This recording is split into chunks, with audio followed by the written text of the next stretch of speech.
So welcome everybody. I'm glad you were able to make it this morning. I've been reading a great book. I don't know if you've seen it. It's called The Gatekeepers by Chris Whipple. It's about the White House Chief of Staff. And it's a great companion book to its older sibling, The Nerve Center, that was edited by, I can't remember his name, but it was also by James Baker, who was a former Chief of Staff in the Reagan administration. And what I love about this book is it goes back to the Nixon administration when we see our first formal White House Chief of Staff in title, and his name was Bob Haldeman. And he advised Nixon to set up his cabinet so that policy was made at the White House, but the cabinet's job was to execute. And that's really where we find ourselves as chiefs of staff most of the time, in this 1 foot in the strategic, 1 foot in the execution. And so that's what we're going to talk about a fair amount today. We're really challenged to think about what are all the forces around us that are acting on our organization, acting on us and in our job at our level, so that we can manage up appropriately, and also so that we can make sure that we're working with the staff to implement and execute. And within that, it's very tempting for chiefs of staff and their executives to get caught in the fire drills and the urgency of the tactics and forget to step out to the strategic level sometimes. And so what we're going to talk about today is how we live in both of those worlds, and how you go from strategic thinking and planning to executing effectively. And I want to pull out a quote from one of our chiefs of staff as I was interviewing for the book. He said, a yes man or an order taker will get eaten alive by this job, because as you edit priorities, you can't get pulled aside into every little thing that the organization or even your executive thinks is important in the moment. You need to exercise leadership in determining business priority relative to everything else that's going on and redirecting everyone's focus on that. So how do you ensure that your tactics are always in support of your bigger goals, or if reality on the ground is changing, that your strategy is keeping pace? So our goals for this session are really just to raise your awareness about some of the common pitfalls that happen in that process, and then also just to help you identify some tools and techniques that you can use in your jobs to do that effectively.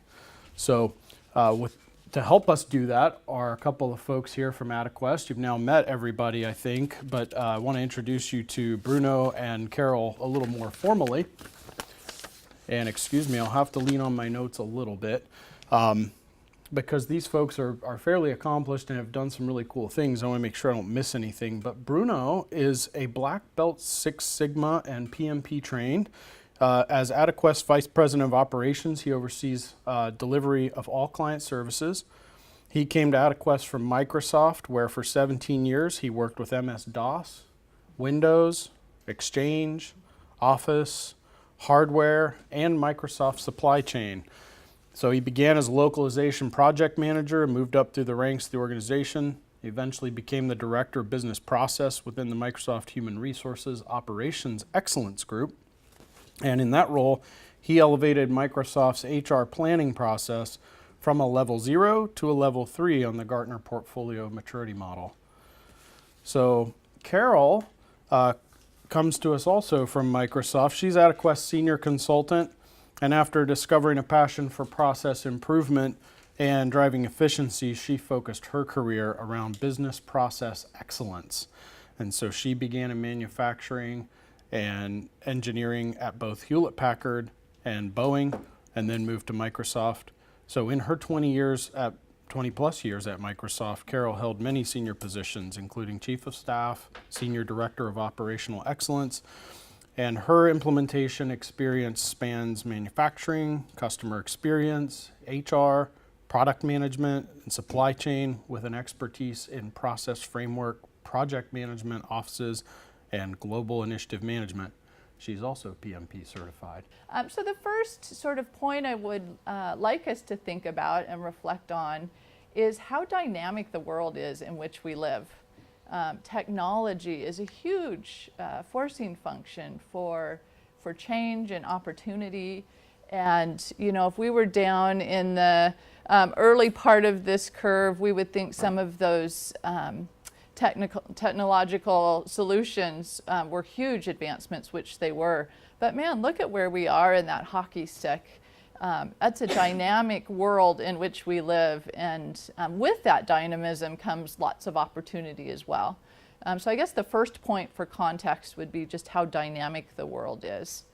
So how do you succeed in a world that's that dynamic for your organization, for you as a leader, for you as an individual? Looking back just a few, if we were just going back 100 years, we'd only have a lifespan of 47, and we would likely not have a telephone or a bathtub, which is an interesting sort of perspective to have about how many opportunities and things that we have today that we really take for granted. So to be successful, we're really thinking about the changes that we need to be resilient to. And not only have we had changes in the past years, but look at how many changes will be coming in the future. It's hard to even fathom with how much dynamic change there's been that it's only going to get more dynamic. And if you believe Darwin, he'd say it's not the strongest that's going to be successful. It's not even the most intelligent. It really is the resilience to change and the adaptability that's going to be the key to success. So that's really an interesting kind of second point that I'd like to reflect on, or just to take note of, is that need to be flexible and the need to be adaptable. We also have a need to set vision. Knowing where your organization is going in the future is hugely important. But it's also good to know that a vision without an action plan is really just a dream. It's not going to get you there. I think a lot of leadership teams spend a lot of time developing their strategy, but boy, if you don't have the action plan and the execution focus to drive that forward, you're really not going to get there. So third point is knowing that strategy doesn't just stop with strategy development. It really is about the strategy execution. So kind of 3 points: dynamic world, need to be flexible, and gosh, you can't really stop at strategy development. So that takes us to strategy execution, which is where we're kind of launching into the conversation today and some of the pitfalls of strategy execution. So how is the industry doing today with strategy execution? If you look at the stats for the industry, we're not doing so well. And there's lots of reasons for that. Lots of things get in the way. From our experience, these statistics prove true as well. Do those resonate with you? What's your experience? It seems a little high. Mm. I like to think we do it well, Uh-huh. but I don't know. Maybe Yeah. it's the other guys. Yeah. All right. We usually get a lot of head nods, which is also surprising to us, that people are okay and kind of satisfied with statistics that aren't really driving that ROI. You spend a lot of time developing your strategy, you put resources and people towards it, and then not to get the return seems a little surprising. So that very much is why we're here today, and the topic of how do we make those success factors higher and in a more consistent way. So what I'd like to do is, with your experience, because you being in the chief of staff roles, have been in and around strategic conversations and have experienced different barriers of what gets in the way of executing your strategy. So what I'd like you to do is just reflect for a minute on one or two things. If you were to put the top things on the list of what gets in the way of executing strategy, what you think those might be.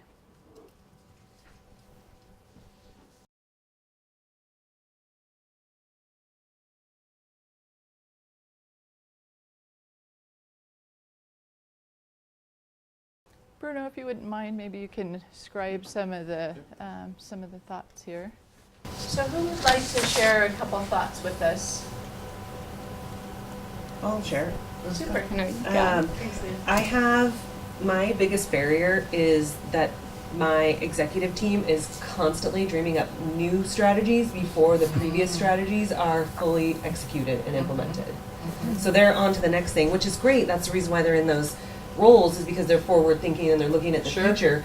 But as a chief of staff, you have to be able to absorb those new ideas and still keep the previous strategies functioning without abandoning strategy, and that's so hard. Yeah, for sure. So follow through, Yeah, an agreed upon right, strategy. and implementing previous strategies long enough to gather the data to find out if it was even successful before you just scrap it and move on to the next thing. Stick to itness. Yeah, of a yeah, and plan. adjust it.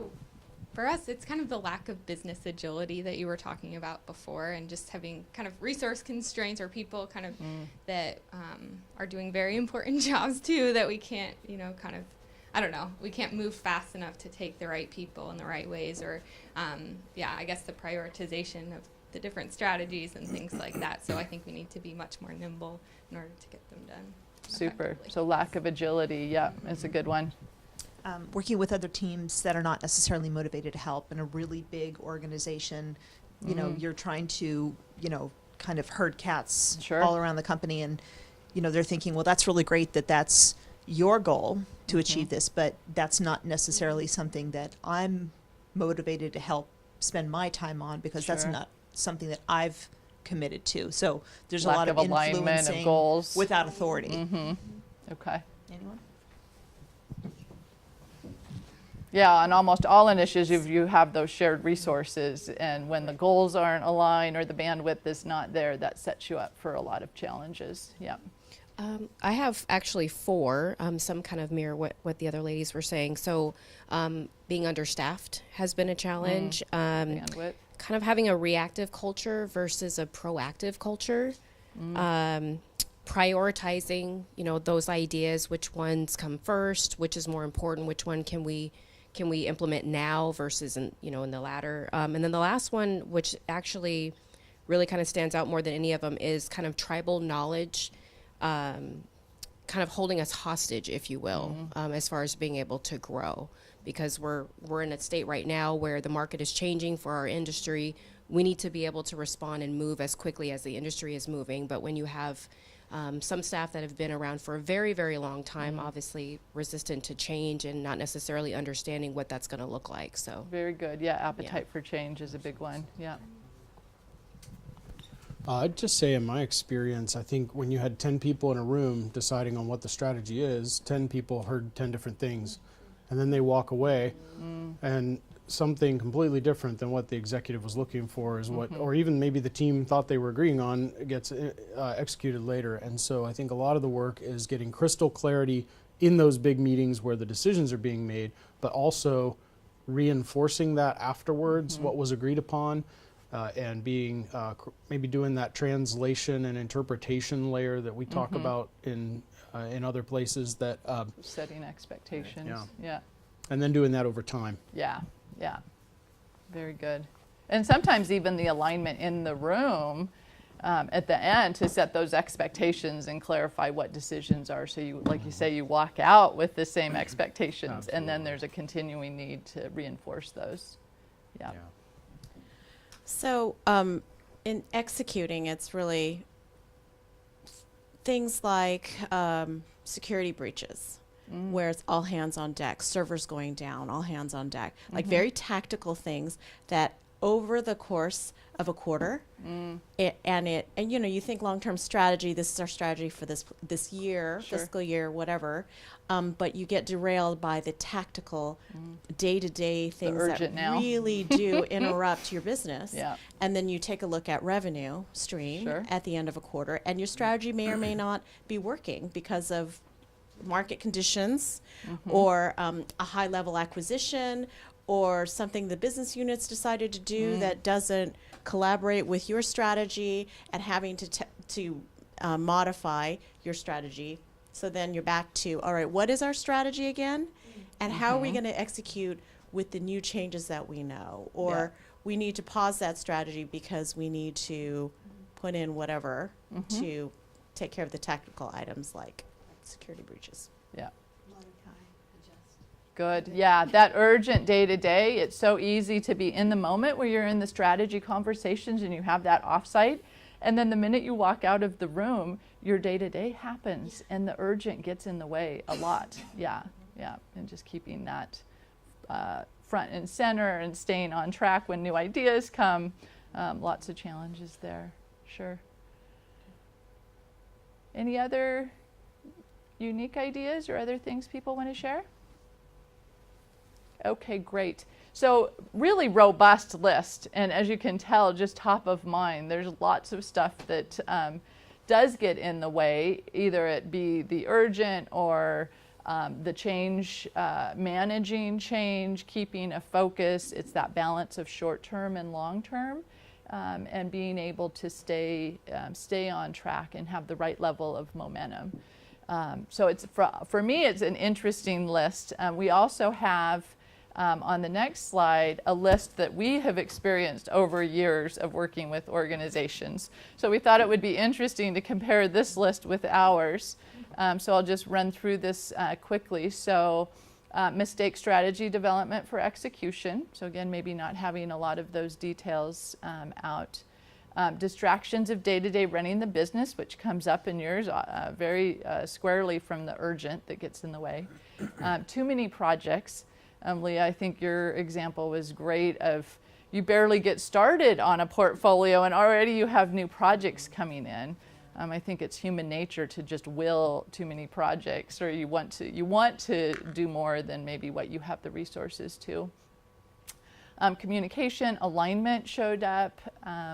Overdone processes didn't show up here necessarily, but we have definitely seen either orgs not having a process and having it be chaotic. And if you put a process in, many times it's too heavy. And the first thing that happens is people figure out how to go around the process, and then you're back to no process again. So it's really finding that sweet spot of the right amount of process to just give you those guardrails so that you can keep headed in the right direction. Overload and unclear decision making. So very much alignment, I think, with the topics and the ideas that that you shared. So thank you for that. So let's go ahead and dive deeper in a few challenges. So we have 4 challenges that we've picked today, and we'll explore the challenge and then some approaches of how to overcome them. So the first one is grounding your strategy in reality. I think we get around the table in those strategy discussions, and it's very easy to go straight to what's our future direction, what's the North Star, where are we headed? And many times folks forget to say, well, where are we starting? What's your current maturity? What's your current position? It's kind of like a GPS. If you're going on a trip to Phoenix, you'd put your destination in your GPS, but you need to know where you are to have clarity of what that path is going to be. So that's really the first one, is making sure that you're grounding and really understanding the current state. Some approaches we use is really aligning the leaders in a common understanding. And this can be done in a few different ways. The first is from an organizational capability. We use the capability word. You might use process or competencies. But basically, where are you today? And sometimes your maturity is supporting today's business. Sometimes there's gaps. But in particular, for where you're going in a few years, like how does that look, and how might those processes need to be in the future? And really understanding today is an important piece of that. Understanding your leadership team. Sometimes leadership teams aren't high-powered functioning groups, and there's things to be learned about how better they can lead the organization and the strategy by working better together as a group. So definitely from a team standpoint, that's another area that is important. And then the culture as well. I think Selena was talking about a culture, an appetite for change. really understanding the elements of the culture and being able to move that forward or plan around the culture, the current state of the culture, so that you can move it forward effectively. Several assessments are there to have those conversations. So I'll show you just a couple kind of visuals of some assessments that we use. The first is the organizational competency assessment. So again, these are processes within the organization, and we'll have leaders assess individually, so this is their own point of view, on maturity-wise where they are in those 12 areas. And bringing a summary view like this to a leadership conversation drives a very interesting dialogue around some of the differences in particular. So you think human resources is not as mature, and I think it's much more mature. Tell me more. Help me understand why you think that. And it gives a very open space for people to dialogue. Sometimes leaders will come in and say, you know what, I know my area very well. I might be the IT manager. I have no idea how to think about finance. And so again, it gives an ability to really have the dialogue and have some common language around process maturity and maybe some risk areas or some investment areas that people weren't aware of collectively from a leadership team. And then as a group, the leaders can then not only assess where they are currently, but also where do they need to be in the future. So again, you'll see some of those bigger gap areas would definitely be focuses when you start thinking about initiatives and action plans, because those are the gaps that you would want to start filling. And then the last one here is that org culture. So again, this is just one example, and there's other examples of in-depth assessments. But this one's pretty light and easy and gives you a feel for some of those areas of accountability and decision making and appetite for One thing I would change. like to add here is very interesting when you do org culture. So if you do within a leadership team, what do you think the culture is in within the company? The leaders will say it's X. You send the same survey to all the employees, and 99% of the time, it's not the same. And it forces a conversation like, wow, this may be the culture we would like to have, but it's not the culture that we have. Good and point. it's just Yeah, it's a very good point. Very good point. Okay, so challenge 2 is saying yes to everything prevents anything from getting done. Of all of the challenges, I think this is the one that probably gets the most head nods. I think this is human nature. You look at each initiative on its own, and it all has good merit. There's good intent behind all of them. And you just want to have lots of good things happening. And those shared resources, boy, they just get stretched in so many ways. And the conflicting priorities, just a lot of areas from a big portfolio that really hamper you from getting a lot of results effectively. So what's the approach here? What we think of is connecting the dots for folks. So you set the vision of where the organization is going for the future, and then we have them break those down into themes in some common areas that collectively will drive that strategy forward. Some people use drivers or pillars. You can use different words there. Themes is the words we use. And then as we brainstorm all those initiatives that you could do to close those gaps into mature processes, we tie those to the themes.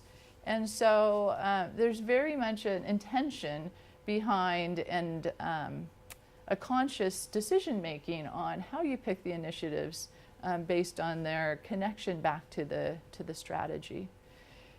We are also very aware on your constraints. So usually this strategy planning is happening during the budget cycle, and so you're aware of your budget for initiatives, and then also your resources. And even light estimations of the resources you need typically will help you have those trade-off conversations and make sure you're picking the right number of initiatives. And so we'll show you what that looks like And then leveraging technology, bringing all of those data pieces together to be able to make decisions with data is super important. I had one senior executive say they used to call their trade-off meeting a cage match, because they'd lock the door and they wouldn't let anybody out until they made the portfolio decision. You know, and there's lots of emotion and there's lots of different points of view and just not a lot of common understanding. And so a lot of this approach is trying to bring some data, and obviously the leaders are going to make the trade-off decisions, but going in eyes wide open and seeing how their decisions are driving the strategy and making conscious trade-offs is the intent here. So let's just show you a couple screenshots of what that can look like. So you'll see here we have themes, and in this case there's 4 themes.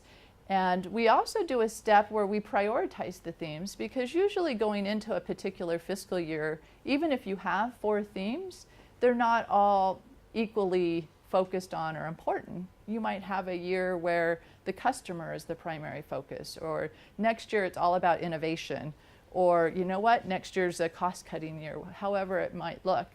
But of these 4 themes, you see by having a priority discussion, you can actually have a priority of the themes, so that's a first step. And then for each of the initiatives, we tie them to how they support the themes, and the themes themselves are prioritized. And so when that comes together, you get to a portfolio discussion where you can play with your constraint numbers, and you can actually see what's below and above the line.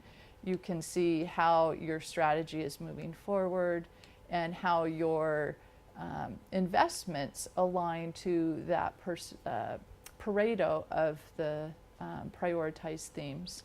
So again, it's We have seen client, which is interesting when you do the exercise. So there is always one, or I would say one leader that he or she has their pet project. They want to make sure this project will go through. And you do this exercise, and once you are done, you are like, wow, the pet project cost a fortune, but has really not much impact on the strategy, you know. And what this happened, because again, from the discussion, from putting data, the data don't, they do not know in a room who is the leader and who has the pet project. You show the data, and now it's like, okay, now you can make the decision to still move forward, but now for that leader, it's pretty tough to say, whoa, I still want to push my project that on paper doesn't really get the return I was expecting he will. The system is telling me, woo, and I think the system, so again, you can override, but it changed the conversation. Yeah, very true, very true. And then the other view that's also, Sorry. yeah, You could back up. Can you go over the priority column and the in-out column? yeah, sure, yeah. So what, in this particular example, we're using some software that's taking those prioritized themes, and for each initiatives, they are supporting one or more themes. And so in the background, it's calculating a strategic value. And so what it's doing when you put different constraint levels as far as your budget, it's saying for that amount of budget, this is the most strategic value portfolio that is above the line. Yeah, so the red would be below the line in this case. And then real time, the best thing about leveraging technology is you can actually do those what if scenarios real time with the leaders in the room, instead of the leaders asking several questions, going away, waiting until the next leadership team meeting, and the whole cycle takes a lot of time. So to be able to have that live data is really advantageous. And what I will say also from a constraint, so the leaders, you may start the session, well, I think the leader from a strategy for next year would like to do 20 initiatives. Once now you put the financial constraint, the 20 now, there's only room for 15, great. And now you put the resource constraint. Whoa, I cannot do 15, I can really do 7, okay? And if you were not thinking this way, you're going to approve the 20. And you arrive 3 months later, even because strategy will change, and we'll talk about it later, stuff change. Now I think we are this new project come all the time, they take over. So which means, I'm dropping one of the 20 projects I was doing. No one knows where that project is, and there is not this system like, Yeah. So this other view here shows you the resource side. So again, usually there's two constraints. There's you only have so much money for initiatives, so there's the out-of-pocket money. And then we also do a light level, usually of resource loading. And in particular for those shared resources, it's a great way to make sure not only are you picking the most strategic, but you're also picking the right number, as Bruno said, that you're not willing those 20 to happen. Maybe it's only the 7 that you have bandwidth and money to support. I'm going to talk about getting the right amount of process, in place. So as Carol mentioned before, one of the issues that we have seen is very often someone will come and say, I have developed a new process, and they want to do the one size fits all for everything, and it's a success for failure all the time. So we're going to tell you how we go with it. So the approach that we have is, again, recognize that not all your initiatives within the company are the same. You may have, again, some that, again, is an easy one, okay, assign little project, little process, and one that, for example, if the project fails, will have a big negative impact on your company. So it could be, bad PR, whatever. So how do you think about, the process, the governance you want to put behind it? Flex the approach and governance, again, goes back to the more governance you want, maybe the more process, so think about it. Keep, again, as light as possible, because our learning is when we go to organization, people are very smart, they learn the process very well. The first year they follow it, but they learn how for the next year I can avoid it. So they are very smart to take one initiative, cut it in 3 small ones. So because they are very small, they fit, I will not have to go through the process, I can go under the radar. We also have seen, because not all initiatives are equal, the type of people that you want to manage those initiatives are not the same skill set.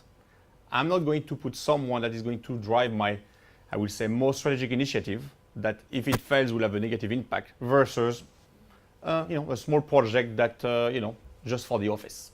So how do you make sure that you have the right team and the right people with the right skill set assigned to an initiative? And again, I think the transparency is, do you have something that you can, at any time, you can see if you're off track, early enough that you don't have to wait, 6 months later, wow, why are we in such a bad shape? That's kind of what we are going to talk about. Okay. So from the process, so this kind of for the demo here, we have category 1, 2, 3. And as you can see, we can define again based on type of constraint. You can decide different, for category 3, it's a very, I will assign here the project, again, that has a very negative impact or high risk, which means I am asking for many milestone review versus one that I only want, what, here is what I want you to do, see you just like, in 3 months when you are ready to launch it, and that's it. Versus the other one, I want you at every single leadership team meeting, so it's kind of, you decide that, okay? Next one, again, measure progress, and this was one. How do you make sure from an outcome perspective? So you start, for example, here in an example, I set my target for this where we want to be in 3 to 5 years, and you decide what you want to keep. There is sometimes financial, there is customer, again. And after, okay, how do you follow up every year, every quarter? How are you on track? Are you behind? How do you make sure that, you, again, it's like driving a car. If you have no dashboard, yeah, you can see where you're going, but you don't know the speed, you don't know what time you will arrive, so it's kind of the, okay. Again, it's another view from a perspective, again, the live dashboard. Hey, how do I know how all my initiatives are doing? How am I, we believe, so the way we run it, for example, at Quest is we run project by exception. So the way of it is very good. I think it's also part of the culture. There's no problem for your project to not be doing well. It's, very often people are like, I don't want to say my problem is an issue because it may reflect bad on me. As a culture is, no, you need some help. So please commit early enough. Look, my project is red. This is why. I have this problem, I need some help. Like again, there's some culture, whoa, if I come and I said, but again, this is all. And so a perspective is, from a leadership team will be, if your project is green, you have 5 minutes. If your project is red, you have 40. Okay, come, do you ask? And the goal of it is, once you have the hang of it, instead of talking about every single project, you may have what? Red, we have nothing red this week, nothing yellow, red, no meeting. Meeting canceled, there's nothing to talk about, it's good. Versus, not automatically, let's talk about every single project. So.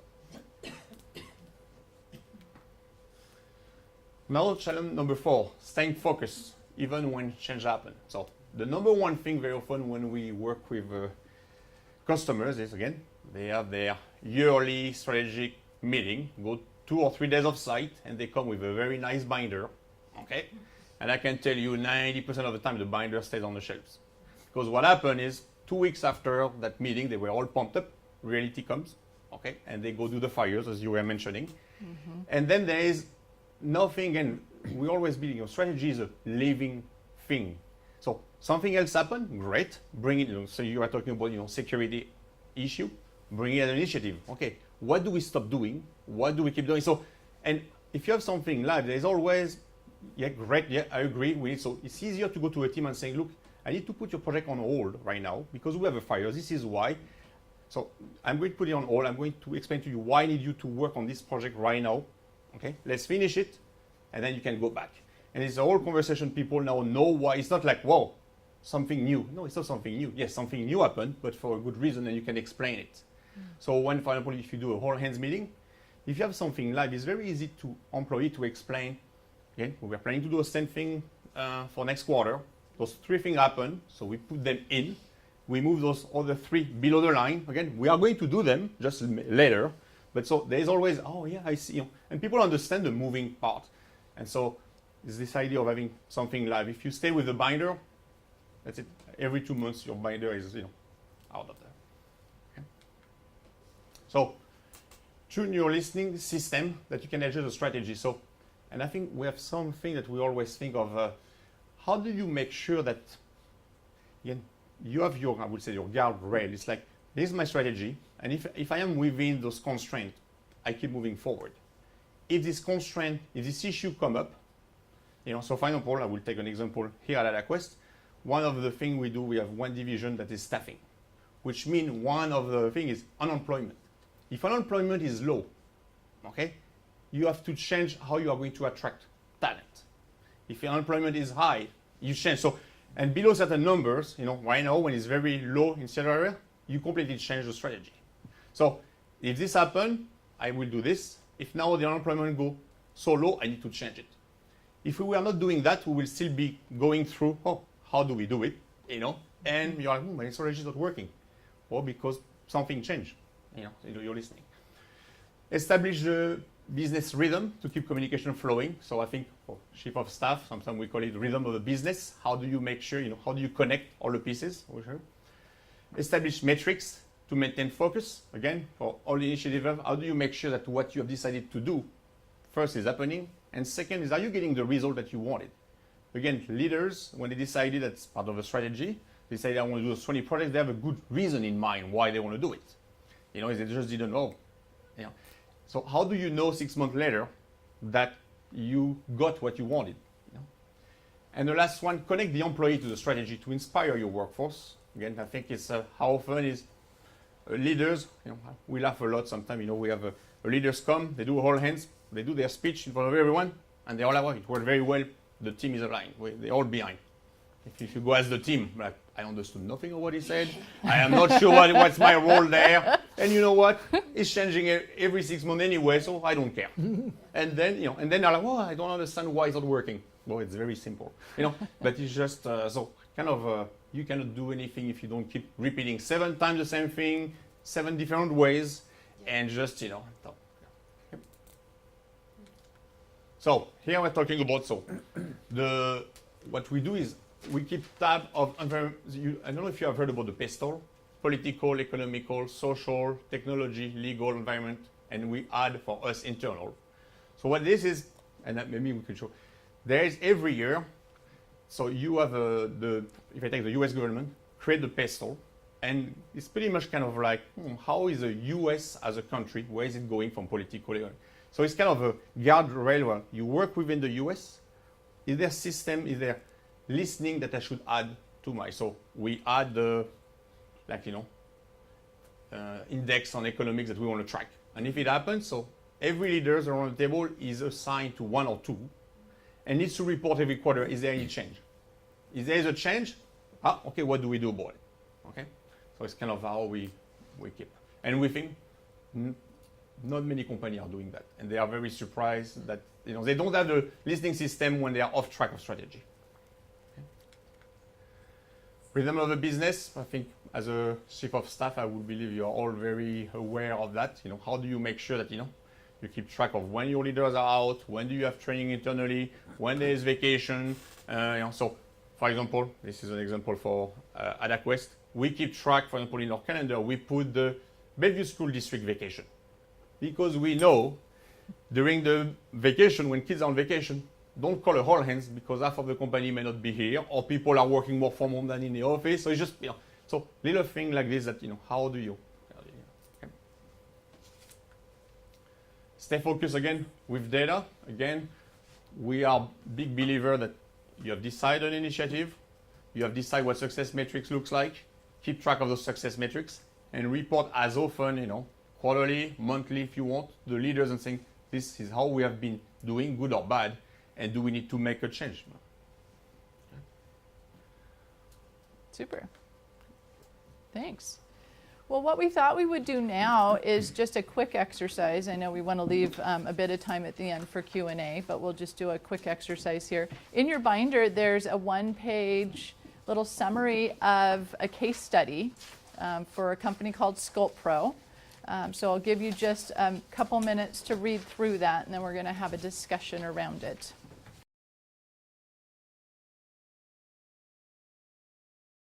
If you were a chief of staff at Sculpt Pro, and you were helping them execute on their strategy to be the best in the West and expand, what would you think would be some of the challenges?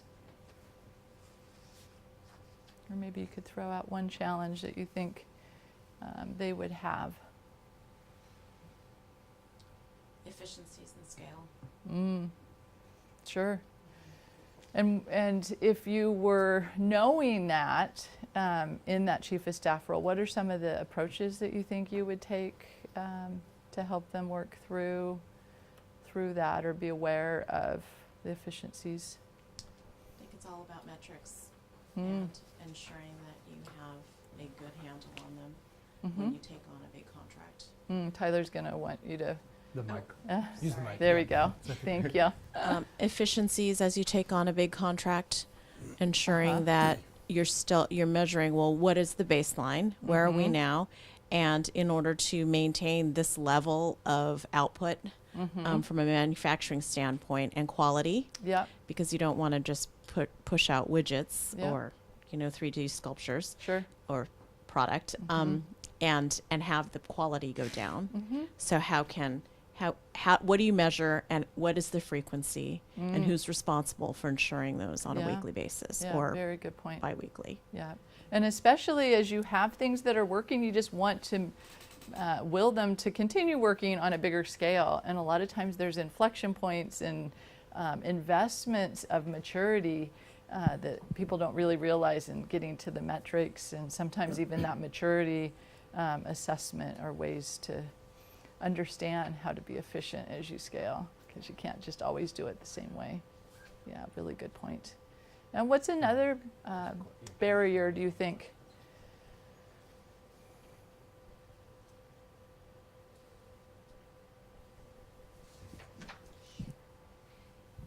I think staying focused on, kind of as you were saying, on both kind of competing priorities, both the new initiatives and the kind of maintaining that customer service, and the metrics are going to be really important. But also, understanding kind of realistically if things aren't working, like the training programs and things like that, and kind of making sure that, new approaches are taken when needed. That's a great point of listening and adapting internally as well. I think Bruno gave the example where you can have an all hands, or in your case you could have a training program, but if it's not effective, you need to ask your employees where they are. You need to do a pulse check and keep tabs on if what you're doing and how you're doing it is effective, and be nimble enough to adjust that. Yeah, that's a great point. Good. One last thought, one more challenge to throw out?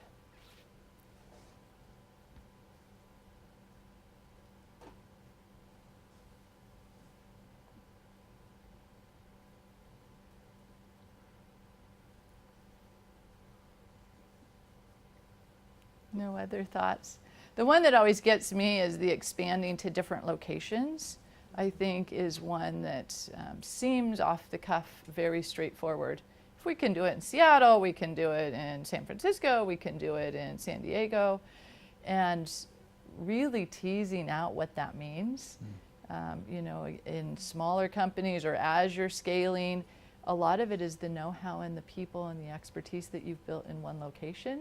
And many times that's not codified necessarily in documentation or training or extra staff bandwidth to be able to bring new folks on, particularly in a remote location. Like, what about your IT capabilities, and what about your collaboration across multiple locations? Lots of muscles that some organizations haven't even built yet. So that's something to be aware of as you're kind of in your role and thinking about how to apply this to your organization. Any organization has a landscape of where they are, and thinking about not only what you need today, but trying to get ahead of the curve for that future is an interesting opportunity. So thank you for engaging in that, and hopefully that at least gives you a perspective of how to think about some of these ideas of managing change in the right amount of process, and has sparked some ideas for you on how to think about and reflect and apply it in your own area. So with that, I have just a couple summary slides, and then we'll make sure we have time for a few questions. So in general, for strategy planning and execution, I guess the takeaways for me to share with you would be how adaptive the process is. It's a dynamic, holistic sort of world out there, and being able to tune your listening systems, be able to adapt, and really continue to modify to keep not only on track, but to make sure you're not effectively going down a path, but that it's the right path. As Bruno said, you can be executing all day long, and all of a sudden you realize the world has changed around you, which isn't a place that you necessarily would want to be. Guided by a framework, so again, just that little bit of framework and process and the metrics, the dashboards to keep you honest. You know, it's kind of like that backbone of you to be able to support the organization, to stay true to the conversation. If there's changes that happen, it's in a controlled way or an orchestrated way, so you can say, okay, what's the impact? And you know, here's our portfolio, and what impact is there? So just having a little bit of framework, especially in a chief of staff role, really helps support you to keep the organization tracking in the right direction. And it puts you in a spot to take advantages of those opportunities as they arise, because you also don't want to be so rigid that you miss opportunities that might come up. You want to definitely be able to flex to them. The strategy execution is not linear. It's not always as planned. In fact, usually once you get out of the strategy sort of conversation, things do change. So you should plan on them changing. And I love this graphic just from this standpoint that it is that balancing act of the short term and the long term, and being able to address the urgent without taking your eye off the ball for the long term. So some principles for success that we have learned and would share with you to take away and reflect on would be flexibility, one. I think that's even more so true today than it was yesterday. It's definitely a skill and a success factor for the future. That right amount of process. Connecting and extending is a big one for us. I think as you have a new leader sometimes, or a new strategy, sometimes it's a rip and replace. Well, that was yesterday, and we're going to have this new strategy or new tool or new focus of the month. And really having it be connected.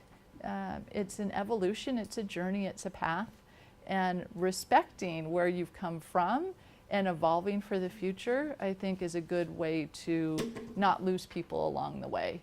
And make sure that you get that sustainability and that long-term adoption that you want. To that point, I will add, always when you come in, you are part of a group, try to know some of the failure in the past And as you present a new strategy, always, we have learned from our mistakes. This is what we did. So recognize that, yes, we learned, we learned, and it's why we hope to avoid it this time.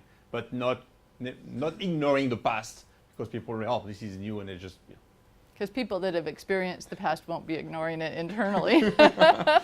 And likewise, you should not learn the same mistake twice. Yeah, it's very good to appreciate the past and the history. Getting some quick wins is a good way to gain momentum. So take little chunks out of the, little bites out of the elephant is a good way to show successes. Some of those dashboards and being able to complete some initiatives, gain some positive momentum that people are seeing that there's progress being made and that they have confidence. It builds confidence that you're going to stay true to the accountability and not change the strategy next month, because otherwise people will just wait until the strategy changes if there's not that stick-to-itness. Transparency is a big one for us, having the data, sharing, storytelling. Why are we going where we're going? Let me tell you how that translates to the themes. Let me show you the initiatives, and these are how they're supporting the themes going forward, and showing progress so everyone can see is a great way to say, oh, 1, I know the strategy. 2, I'm inspired by it because you've told me why. And 3, I can go to the dashboard and actually see if it's making progress. That kind of connects the dots for folks and makes it important to them as well, because they know it's important to you. And then the last is that self-sufficiency. By bringing people along, remembering the why, inspiring everybody, you really get that long-term adoption, and people are going to want to be part of the journey instead of thinking of it as a strategy conversation that was had over here and I don't really know how it affects my job, and again, whether or not you care or you don't even know how to think about it. That's definitely not an engaged sort of place for employees to be. So with that, just one last comment. In your folders, there's a bit of information about the methodology. Much of what you've seen today and just our lessons learned over the years are built into a methodology and some software to make it really easy, which is something that we utilize. So if you're interested in learning any more about that, we'd be happy to share. So with that, I'll open it up for Q&A. I'll start us off. Yeah, please. Okay, so I have a question about setting vision. So our CEO has a vision, right, and has worked really hard this year to make that very clear and flow down to all the teams. So everybody has the set, common vision, right? Great. Then kind of each team under him, right, has their own kind of adaptation of that vision that applies to your group, right? So at what point does that become too much, or how much should you translate that and adapt that for your group? Because right now we kind of show, that CEO, the larger vision, right? And then a couple of the kind of adaptations along the way that we need to kind of use both, right? But I guess I'm struggling with whether or not we should set kind of something different or just make very clear kind of what we're following, right? Yeah, that's a great question. I'll give my thoughts, and Bruno and Tyler, I'd love to hear your thoughts as well. I've seen it done many different ways. Some of it depends on the size of the organization. Some organizations say, boy, for the vision, we want everybody to foot to the vision of the organization at large, and then they'll have adaptation of how they align their themes and their action plans, but to a holistic sort of umbrella. If you get organizations that are very, very large, you might have the organizational strategy, and for HR, you can define an HR strategy, which is the people element to support that overall vision. So I would try to keep it as simple as possible. However you do it, connecting the dots to the broader vision, I think is important so people understand. There's so many times where leaders will expect everyone to kind of connect the dots for themselves, and it's really hard to do when you've got this strategy over here and you might be a shared resource, or you're getting told one thing over here and it doesn't necessarily seem to align, or you're not quite clear how it aligns. So I don't know that I have an exact answer because I've seen it done so many ways, and depending on the org, there might be a recipe that works And your culture, differently. I would add, would depend on the culture of your company. Yeah, but clarity for sure, alignment amongst the pieces, and trying to keep it as simple as possible would. Maybe just connecting the dots. is the piece that's really Yeah, yeah. Tyler, do you have anything else to add? Excuse me. Yes, I would say in the ideal world, you make that a large part of your communications planning up front. So as you're having these conversations about what the strategy is, there are a certain amount of conversations at some point in that process around what's our communication plan. And so for each of the staff to have a communication plan that is communicating that high level strategy, but for their departments is part of that. And then maybe even going, as many layers down as you need to feel like you're maintaining kind of control of the message, so to speak. Now that's the ideal world. Maybe you are where you are now, and at some point that ship has sailed and you're not in that spot. So I think there are some things you can do there as well. I think one of the things I talk about a fair amount in our workshops and in the book and everything is the translation and interpretation competency for chiefs of staff. And it's really this ability to translate for people lower down in the organization, what is this vision that we're all marching toward when it gets lost and when it's not clear, or when there are different messages kind of floating around about what we're all supposed to be doing. And so I think the chief of staff can be that common thread across all the departments that's sort of just making sure that's consistent as much as possible. And then wherever you're hearing something in the organization that doesn't seem like it's aligned, filtering that back up. But I also don't think it's too late, even at that point, to start communicating, just clarifying and communicating in meetings, through emails or memos, whatever the case might be. So you can you have a lot of different tools in your toolbox at that point for addressing that. But